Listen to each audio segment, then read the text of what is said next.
بسم اللہ الرحمن الرحیم۔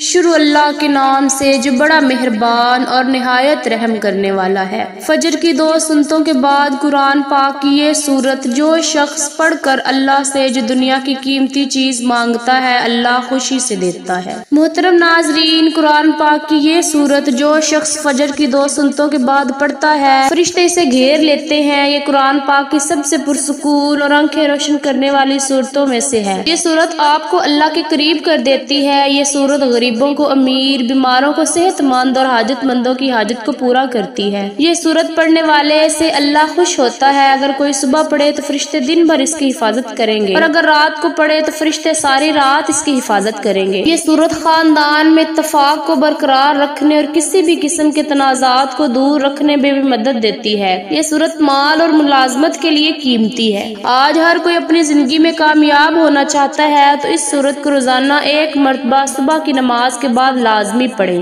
یہ قرآن پاک کی وہ سورت ہے کہ جس کی تلاوت جنت میں اللہ رب العزت خود فرمائیں گے۔ صحیح مسلم کی روایت ہے کہ رسول اللہ صلی اللہ علیہ وآلہ وسلم نے فرمایا، جو شخص فجر کی نماز پڑھ لیتا ہے وہ اللہ کے ذمہ آ جاتا ہے، یعنی جو شخص نماز فجر کا فریضہ ادا کر لیتا ہے وہ اللہ کی حفاظت میں آ جاتا ہے اور اسے کوئی بھی نقصان نہیں پہنچا سکتا۔ ہم میں سے اکثر لوگوں کو ایک شکوہ ہمیشہ رہتا ہے کہ روزی میں برکت نہیں ہے، گھر میں برکت نہیں، کتنا ہی کما لے پتہ ہی نہیں چلتا کہ کہاں گیا، ہر وقت کوئی نہ کوئی پریشانی رہتی ہے، کبھی بیماری تو کبھی کوئی اور تنگی۔ اگر ہم اس تمام بے برکتی، تنگ دستی، بے روزگاری اور پریشانیوں کو نماز فجر کی عدم ادائیگی کے پس منظر میں دیکھیں تو معلوم ہوگا یہ سب بے برکتی اسی سبب سے ہے کہ ہم نماز فجر کی ادائیگی میں حد درجہ کوتاہی، غفلت، لاپرواہی اور سستی کا شکار ہیں۔ رسول اللہ صلی اللہ علیہ وآلہ وسلم کی اس حوالے سے متعدد حدیث موجود ہیں جن میں رزق کی تقسیم، فراوانی اور برکت کو نماز فجر کی ادائیگی سے مشروط کیا گیا ہے۔ ایک فرمان نبوی صلی اللہ علیہ وآلہ وسلم کا مفہوم ہے کہ رزق تقسیم کرنے والا فرشتہ ہر صبح فجر کے وقت بندوں کا رزق لے کر زمین پر اترتا ہے، لہٰذا جو دروازہ فجر کے وقت کھلا ہوتا ہے فرشتے اس کا رزق دروازے پر رکھ کر چلے جاتے ہیں، اور جو دروازہ فجر کے وقت بند ہوتا ہے فرشتہ اس کا رزق واپس لے کر چلے جاتے ہیں۔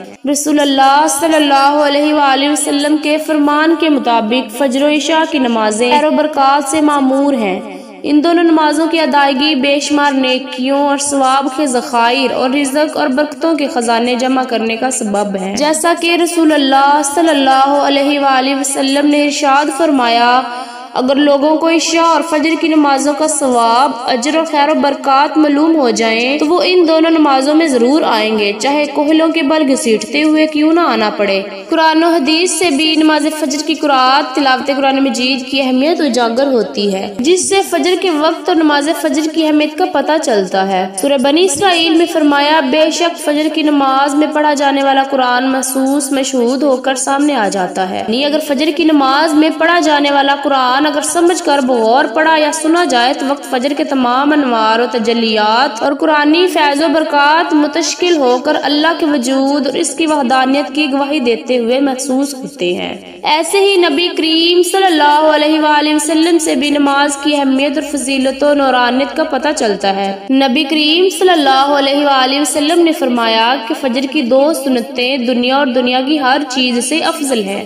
قرآن مجید اللہ کی سچی کتاب ہے، یہ اللہ کا پیغام اپنے بندوں کے نام ہے، اس سے ایمان بڑھتا ہے اور دلوں کے زنگ اترتے ہیں۔ قرآن مجید کی تلاوت کرنا باعث برکت اور ثواب ہے، مگر افسوس کا مقام ہے کہ ہماری اکثریت تلاوت قرآن مجید سے غافل ہے، دنیا کے کاموں میں اپنا وقت گزارتے ہیں جبکہ تلاوت قرآن کے لیے وقت نہیں ملتا بلکہ بہانہ کیا جاتا ہے۔ یقین جانے تلاوت قرآن پاک سے اللہ وقت میں برکت ڈالتا ہے۔ آج سے یہ عہد کریں کہ قرآن مجید کی تلاوت کے لیے روزانہ وقت نکال کر کم از کم 2-3 رکوع تلاوت کریں گے اور اس کو سمجھیں گے، اس کو ترجمہ کے ساتھ پڑھیں تاکہ پتہ چلے اللہ تعالیٰ اپنے بندوں سے کیا فرماتے ہیں۔ رسول اللہ صلی اللہ علیہ وآلہ وسلم نے فرمایا، تم قرآن پڑھو، اس لیے کہ قرآن قیامت کے دن اپنے پڑھنے والوں کے لیے سفارشی بن کر آئے گا۔ ایک دوسری حدیث میں ہے قرآن پاک کی سفارش کو قبول کیا جائے گا۔ قرآن کو پڑھنے کے بعد اس کو اپنی عملی زندگی میں لانے والوں کے لیے بھی جھگڑا کرے گا اور نجات دلائے گا۔ رسول اللہ صلی اللہ علیہ وآلہ وسلم نے فرمایا قیامت کے دن قرآن اور قرآن والے جو اس پر عمل کرتے تھے ان کو لایا جائے گا۔ سورہ بقرہ اور سورہ ال عمران پیش ہوں گی اور وہ اپنے پڑھنے والوں کی طرف سے جھگڑا کریں گی۔ قرآن کو جو لوگ مضبوطی سے تھام لیتے ہیں اللہ تعالیٰ ان کو بلند کر دیتا ہے، وہ دنیا میں بھی عزت حاصل کرتا ہے اور آخرت میں بھی جنت میں داخل ہوگا۔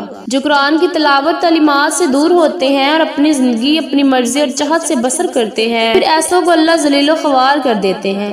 چنانچہ نبی کریم صلی اللہ علیہ وآلہ وسلم نے فرمایا اللہ تعالیٰ اس کتاب قرآن مجید کی وجہ سے بہت سے لوگوں کو سربلند فرمائے گا اور دوسروں کو ذلیل کرے گا۔ قرآن مجید کی تلاوت کرنے سے ہر حرف کے بدلے میں 10 نیکیاں ملتی ہیں۔ قیامت کے روز انسان ایک نیکی کے لیے مارا مارا پھرے گا، لہٰذا نیکیوں کے حصول کے لیے تلاوت قرآن پاک کو معمول بنانا چاہیے۔ رسول اللہ صلی اللہ علیہ وآلہ وسلم نے ارشاد فرمایا جس نے کتاب اللہ کا ایک حرف تلاوت کیا اس کو ایک نیکی ملے گی اور اس ایک نیکی کا بدلہ کم از کم 10 گنا ہے۔ میں نہیں کہتی کہ الف لام میم ایک حرف ہے، بلکہ الف ایک حرف، لام دوسرا اور میم تیسرا حرف ہے۔ قرآن مجید کو یاد کرنا اور اس کو حفظ کر کے اپنے سینے میں محفوظ کرنا سعادت مندی ہے۔ آپ صلی اللہ علیہ وآلہ وسلم نے فرمایا بے شک وہ آدمی جس کے دل میں قرآن کا کچھ حصہ نہیں وہ ویران گھر کی طرح ہے۔ قرآن کریم کی تلاوت اجر و ثواب کا باعث ہے، چاہے پڑھنے والا اس کے معنی مطالب کو سمجھتا ہو یا نہ سمجھتا ہو۔ اس کے ایک ایک حرف پر 10 نیکیاں ہر پڑھنے والے کو ملیں گی جیسا کہ حدیث میں فرمایا گیا ہے۔ تو ہم یہ محض اللہ کا فضل و کرم ہے کہ وہ ہر پڑھنے والے کو اجر عظیم سے نوازتا ہے، لیکن بغیر سمجھے پڑھنے سے ثواب تو یقیناً مل جائے گا، لیکن قرآن مجید کے نزول کا جو اصل مقصد ہے وہ اسے حاصل نہیں ہوگا۔ وہ مقصد کیا ہے؟ ہدایت اور روشنی۔ یہ تو صرف اس سے ہی ملے گی جو قرآن کو سمجھنے کی اور اس کے معنی اور مطالب سے آگاہی حاصل کرنے کی کوشش کرے گا۔ آج اس قرآن کو پڑھنے والے تو لاکھوں نہیں بلکہ کروڑوں کی تعداد میں ہیں، لیکن اس میں بیان کردہ صلح ضوابط اور تعلیمات ہدایت کو سمجھنے والے کتنے ہیں؟ تھوڑے، بالکل تھوڑے۔ حالانکہ اللہ تعالیٰ نے فرمایا ہم نے قرآن کو آسان کیا ہے نصیحت حاصل کرنے کے لیے، کیا پس کوئی ہے نصیحت حاصل کرنے والا؟ القرآن۔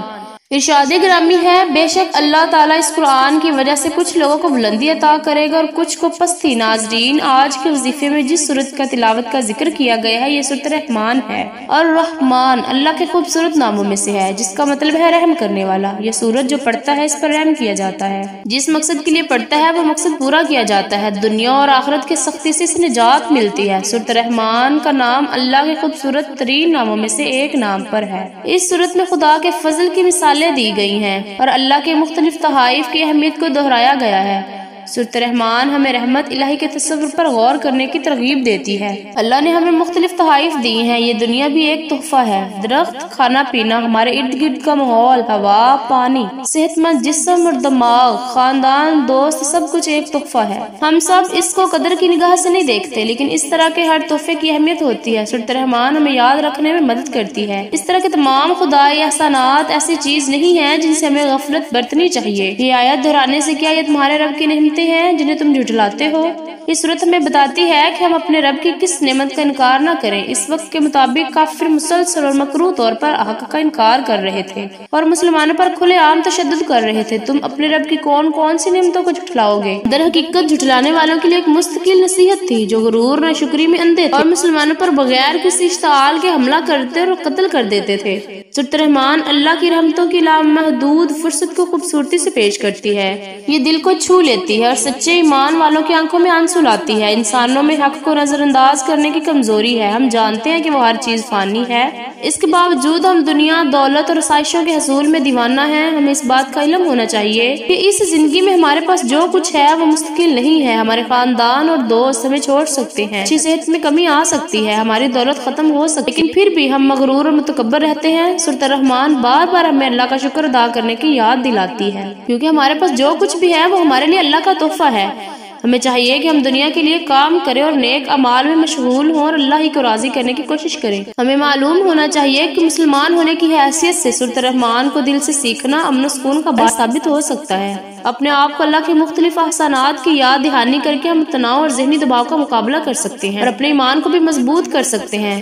الرحمن علم القرآن، رحمان نے اپنے محبوب کو قرآن سکھایا۔ اس آیت کے شان نزول کے بارے میں ایک قول یہ ہے، جب سورہ فرقان کی آیت نمبر 60 نازل ہوئی جس میں رحمان کو سجدہ کرنے کا حکم دیا گیا تو کفار مکہ نے کہا کہ رحمان کیا ہے، ہم نہیں جانتے۔ اس پر اللہ تعالیٰ نے سورۃ الرحمن نازل فرمائی کہ رحمان جس کا تم انکار کرتے ہو وہی ہے جس نے قرآن مجید نازل فرمایا۔ اس کے علاوہ بھی بہت سے اقوال موجود ہیں، لیکن وقت کی نزاکت کو مد نظر رکھتے ہوئے صرف اتنا کہوں گی کہ آپ بھی فجر کی نماز کے بعد کم از کم ایک مرتبہ سورۃ الرحمن کو لازمی پڑھا کریں۔ پورا سال اللہ پاک آپ پر رحم فرمائیں گے۔ جس پر اللہ پاک رحم فرما دے اس پر پوری دنیا رحم کرتی ہے، پوری دنیا اس سے پیار کرتی ہے، کائنات کی ہر چیز اس سے پیار کرتی ہے۔ تو آپ بھی اس عمل کو لازمی کریں، انشاءاللہ آپ کے سب کام آسان ہو جائیں گے۔ اللہ تعالیٰ ہم سب کو اپنی رحمت کے سائے میں رکھے، آمین۔ ناظرین، گزارش ہے کہ اللہ تعالیٰ کے 99 ناموں میں سے کوئی ایک نام لکھ کر کمنٹ میں ضرور شیئر کریں۔ اللہ تعالیٰ ہم سب کا حامی و ناصر ہو، آمین۔ السلام علیکم ورحمۃ اللہ وبرکاتہ۔